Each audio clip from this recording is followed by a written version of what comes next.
ঈদের আগেই মানুষের হাতে ফ্যামিলি কার্ড তুলে দেবে নতুন সরকার। প্রথমে পাবে হতদরিদ্র পরিবার, পর্যায়ক্রমে দেয়া হবে দেশের সব পরিবারকে।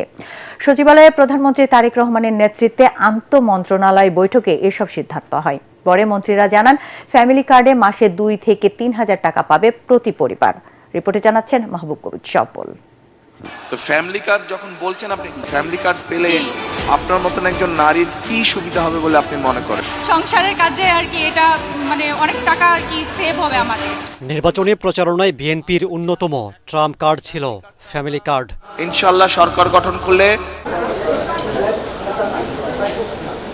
সরকার গঠনের দ্বিতীয় দিনই এই কার্ডের বাস্তবায়নে বিভিন্ন মন্ত্রণালয়ের মন্ত্রী, প্রতিমন্ত্রী, সচিব সহ ঊর্ধ্বতন কর্মকর্তাদের সাথে বৈঠকে বসেন প্রধানমন্ত্রী তারেক রহমান।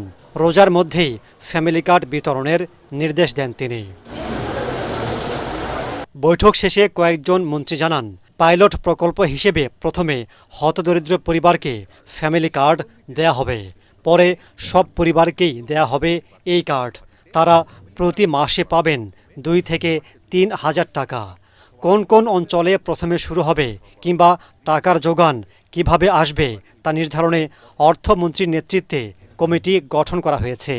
এই মাস থেকেই ঈদের আগেই আমরা আমাদের এই ফ্যামিলি কার্ড বন্টনের কাজ বাস্তবায়ন শুরু করব ইনশাআল্লাহ। কারণ এটা আমাদের নির্বাচনী ওয়াদার মধ্যে সবচেয়ে গুরুত্বপূর্ণ ওয়াদা।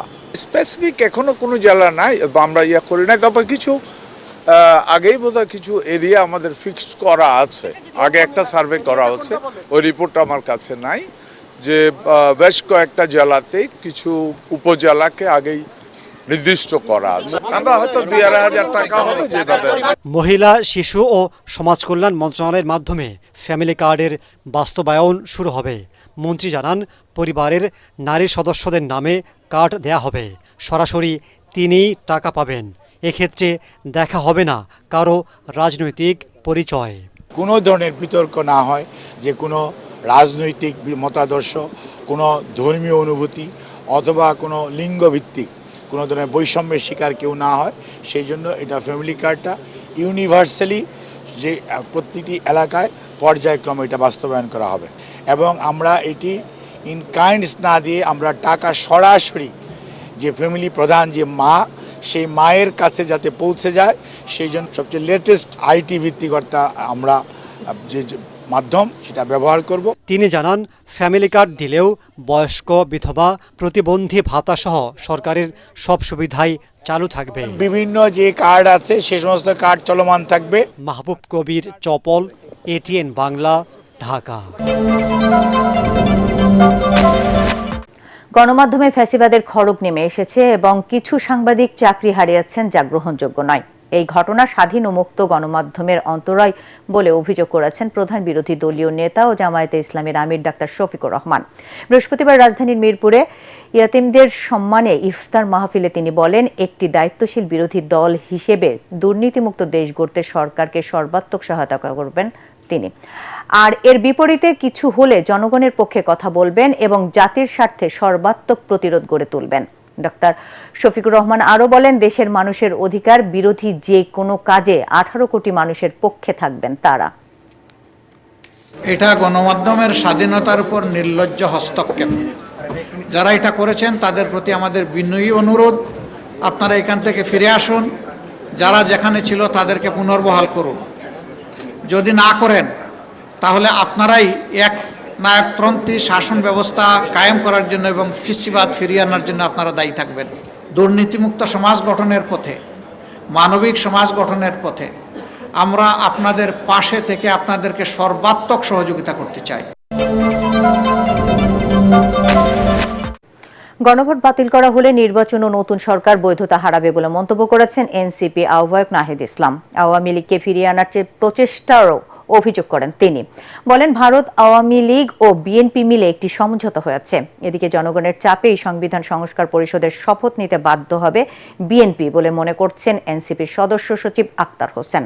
রাজধানীতে আলাদা অনুষ্ঠানে এসব কথা বলেন তারা। বিস্তারিত মাসুদ রানার প্রতিবেদনে। জাতীয় নাগরিক পার্টির আয়োজিত আজকের বৃহস্পতিবার রাজধানীর বাংলা মোটরে এনসিপির অস্থায়ী কার্যালয়ে সংবাদ সম্মেলন করেন জাতীয় নাগরিক পার্টি এনসিপির আহ্বায়ক ও বিরোধী দলীয় চিফ হুইপ নাহিদ ইসলাম। এ সময় তিনি বলেন, ভোটগ্রহণ সুষ্ঠু হলেও ফলাফলে কারচুপি হয়েছে। আমাদের জনগণ আমাদেরকে পাঠিয়েছে সংবিধান সংস্কার পরিষদের সদস্য হিসেবে। নাহিদ হুঁশিয়ারি দিয়ে বলেন, আওয়ামী লীগের ভোট ব্যাংকের কথা ভেবে তাদের প্রশ্রয় দেওয়া হলে জনগণকে সাথে নিয়ে প্রতিরোধ গড়ে তোলা হবে। জনগণের ভোটের সিদ্ধান্ত অনুযায়ী দুটি শপথ নিয়েছে 11 দলীয় জোট।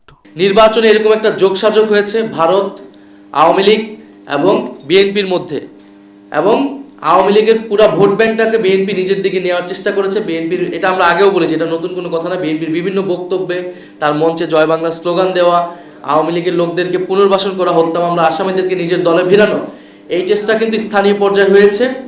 কিন্তু এইটা যদি এখন আওয়ামী লীগ সেটার বিনিময়ে, এই ভোট ব্যাংকের বিনিময়ে যদি আওয়ামী লীগের রাজনীতিকে পুনর্বাসনের চেষ্টা করা হয়, তাদের কার্যক্রমকে সুযোগ করে দেওয়া হয়, তাহলে তা কঠোরভাবে প্রতিহত করা হবে। এদিকে আন্তর্জাতিক অপরাধ ট্রাইব্যুনালে এনসিপির সদস্য সচিব ও নবনির্বাচিত সংসদ সদস্য আক্তার হোসেন বলেছেন, শেখ হাসিনা সহ জুলাই হত্যাযজ্ঞে দণ্ডপ্রাপ্ত পলাতক আসামিদের দেশে ফিরিয়ে এনে রায় কার্যকর করা নির্বাচিত সরকারের প্রধান দায়িত্ব। শেখ হাসিনা সহ অন্যান্য যারা পলাতক আসামি রয়েছে, দণ্ডপ্রাপ্ত আসামি, ফাঁসির দণ্ডপ্রাপ্ত আসামি, তাদেরকে দেশে ফিরিয়ে নিয়ে এসে তাদেরকে বিচারের মুখোমুখি করতে হবে, এবং এই দায়িত্ব এই নির্বাচিত সরকারের উপরে সবথেকে প্রধানতম দায়িত্ব বলে আমরা মনে করি। আর চিফ প্রসিকিউটর তাজুল ইসলাম আশা প্রকাশ করেছেন, ট্রাইব্যুনালে বিচারিক কার্যক্রমে বাধা হয়ে দাঁড়াবে না নবনির্বাচিত সরকার। সরকার আমাদেরকে সুনির্দিষ্টভাবে কিছু না বললেও আমাদেরকে ইঙ্গিত দিয়েছেন চলমান রাখার ব্যাপারে।